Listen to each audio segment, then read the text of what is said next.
Hello, my amazing educational leaders. I am Dr. Kimberly P. Johnson, and I'm so excited to have this time to speak with you. And I want to talk to you about some of the things that we know we have to continue to do if we want to elevate our opportunities to be greater leaders in the space. And I want to start by saying this: every single one of us, we are leaders. And don't think for a moment that if you don't have a title, it doesn't make you a leader. Because anytime you have an opportunity to impact the lives of people around you, anytime you have the opportunity to pour into someone else and encourage them, it makes you a leader. So I need for you to know that your work is valuable and everything you are doing is leading the way for someone else. It may be for a colleague, it may be for a family, it may be for a child, it may even be for yourselves. So think about what you can do every single day to be better leaders in the space. Today, I want to share a word with you that is a very personal favorite of mine, and it is a word that means what we have to do collectively, what we have to do if we want to continue to elevate the process of learning for our families and also the process of learning for ourselves. And the word is a powerful, impactful word. Any guesses? I'll give you a hint. The word starts with C. Collaboration? That's a good guess, but that's not my word today. Cohesion? Of course, we need to be connected together so that we can move towards a common goal, but that's not my word either. I know it's a little tough. The word today is create. And that is a powerful word. It's actually one of my personal favorites because as an author, as an advocate, as an ally for families that I serve, I am always looking for opportunities to create deeper thinking, to create new activities, and to create a better space that we all can live in and connect in. So today I want to talk to you leaders about how we can better create around us. The first word or first letter, C, is indeed collaboration. We cannot be great leaders in the space that we are in unless we are constantly looking for opportunities to collaborate. Now, let me tell you, collaboration sounds easy, but y'all, it is hard to collaborate. We say we're going to work together as a team. We say we're going to do everything that will allow everybody to have a voice. But the truth is that sometimes it is hard to collaborate with people because we are creatures of habit. When we like the way we do something, we continue to do it that same way. It is hard for us to think about what change looks like, especially if we've done something for a while.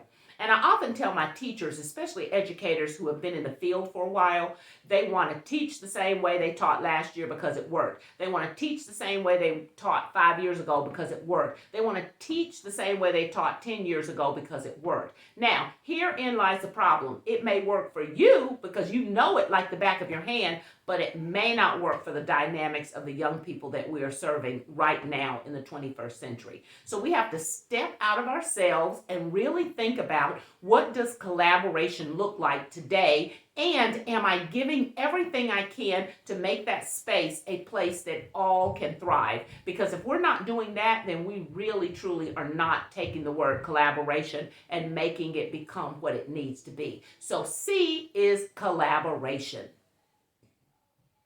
Are we respectful of others' ideas? Are we respectful of what people are thinking and doing and feeling? Those things really do matter. And when we say respectful, we have to really look at unpacking that word so we can get a deeper understanding of what respect means right now, today.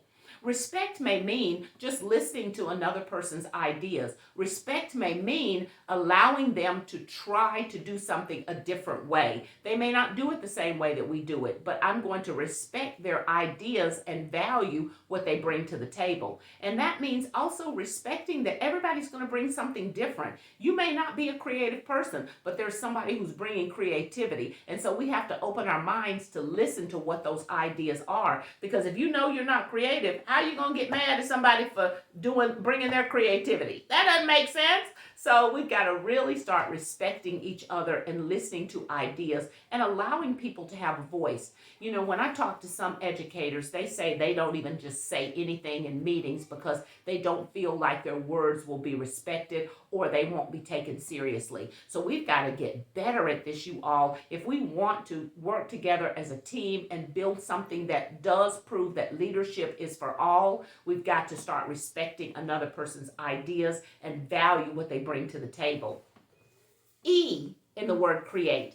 Expectations. I've got to keep my expectations high. You know, the last year and a half has caused us to lower some of our expectations because we are so frustrated with trying to make sure that everybody gets what they need, and then we're getting frustrated with trying to make sure that we're stepping up to the plate doing what we need to do as an educational team. So everybody's a little frustrated right now, but the key is I've got to keep my expectation levels high. I don't lower them because we're in a pandemic. No, my friends, I raise them because we are in a pandemic. So that means I've got to expect more from the young people that I'm serving, expect more from the families, and expect more from myself and my colleagues, because the more we can keep that level of expectation high, the more we can overcome some of those hurdles and roadblocks that have been created because of the pandemic. So making sure that you are focusing on what it looks like to have high expectations. Now, I'm not saying be unrealistic in your expectations,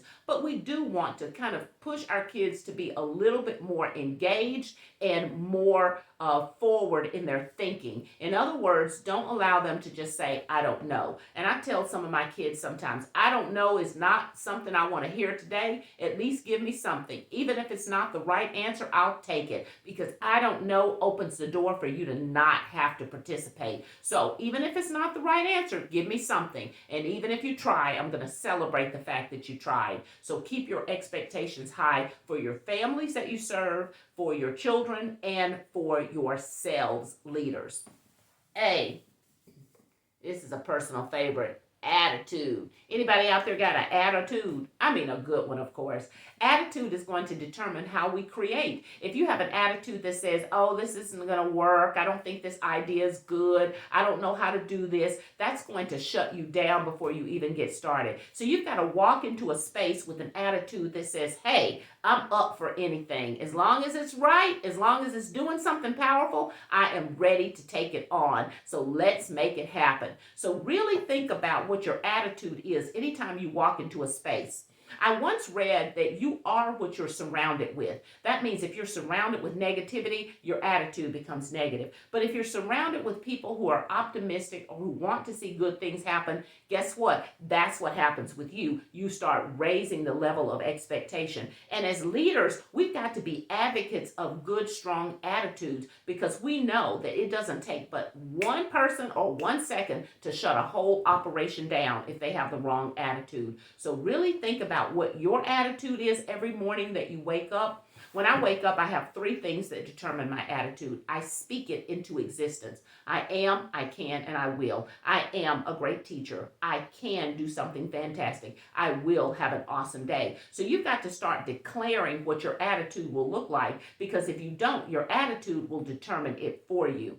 Ralph Waldo Emerson said, we are as happy and content as we choose to be. So wake up every day choosing the attitude that you will carry with you and that you will share with others, because that will help you become a stronger creator in the space.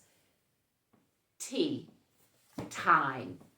Be a strong manager of time. You know, I am so busy sometimes being busy that I don't get anything done. Does anybody know what I'm talking about? It's like, I'm busy. I'm so busy I don't get anything done. But when I say, okay, I'm going to handle this, check it off. I'm going to handle this, check it off. I'm going to handle this, check it off. It's like I have more time at the end of it. So really start thinking about what your time looks like, because you can't create if you're stressed about having to get things done. So try to pace yourself, look at your calendar, look at your time, and really go in and start managing your time, because we do waste a lot of time. And sometimes it's the telephone that gets us distracted, because I'll go on the internet to look up some information and something will come across my feed. And before you know it, I'm over there looking for 5 to 7 minutes when I should have been focused on what I went to the internet for. So really think about what's eating up some of your precious time, because we know that time is a valuable tool, and if we don't use it the way we need to, we are not going to be able to get things done in the fashion and the way that we expect to. And then E for create is exploration. That means I want you to explore opportunities to think outside of the box. Now, that's another buzzword. We always say we're going to think outside of the box. But what does that really mean? I'll tell you what it means. It means that we're going to explore things that we haven't done before and try new ideas. But we often say, oh, I'm going to think outside of the box, but we don't do it. So exploration is an action word. That means I got to get up and go do some things in order to really explore what creativity can look like. So don't be afraid to explore. Be proactive, not reactive when it comes to situations that don't work the way you want them to. Get out there and explore different solutions.